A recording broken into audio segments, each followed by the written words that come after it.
Eo amin'ny tontolo ny lalana sy fifamoivoizana kosa dia tsikaritra tokoa tato ato fa ny Nitombo isa nitranga-na lozam-pifamoivoizana noho izay indrindra raha mofo no nahatonga ny orinasa Lafarge mikarakara atrikasa momba ny fisorohana ny lozam-pifamoivoizana, atrikasa izay iarahany amin'ny orinasa Raha ny mpitandro ny filaminana ary ny solitena ny setry ny fitanterana sy ny ministera ny fitanterana ihany koa moa izany natanterahana io maraina io tetsy Ivandry ny ako ny ary.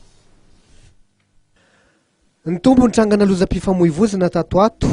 raha ho an'ny orinasa Lafarge manokana dia raha 20 ny isan'ny loza-nitranga nitarika fahafatesana ho andreo mpiasa dia 20 amin'izy ireo vokatry ny lozam-pifamoivoizana avokoa.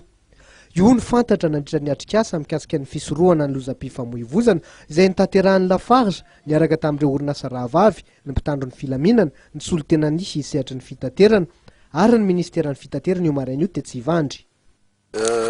Marina tokoa mbola misy fiara mandeha amin'izao fotoana izay ataontsika hoe amina état tsy dia tena manaraka ny tokony izy kory ny amin'izao fotoana moa zany eo anivon'ny fitsarana fiarakodia dia misy ezaka ngeza be atao ahafahana mba manamarina sy indrindra mampiseho ny fiara eny amin'ireny toerany ireny. Dia ny ankabeazan'ny fiara aloha amin'izao fotoana ngamba dia azo lazaina fa efa tena mandalo eny tokoa. Kanefany na izany naty izany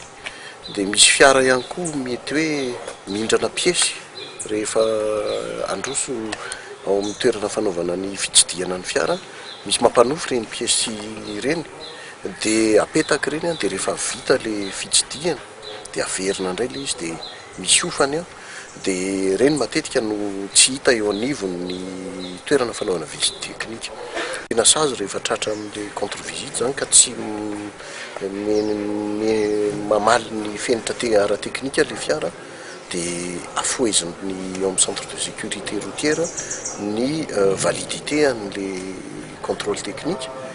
dia ao anatin'ny fotoana fohy ireny olona ireny dia tapitra le visite teknika dia tsy maintsy mamerina manao an'le fanamboarana izy dia mamerina amin'ny visite teknika indray. Napetraky ny Lafarge ho lara-pamehany tokoa ny fisorohana ny lozam-pifamoivoizana sisy ny fanovana toe-tsaina.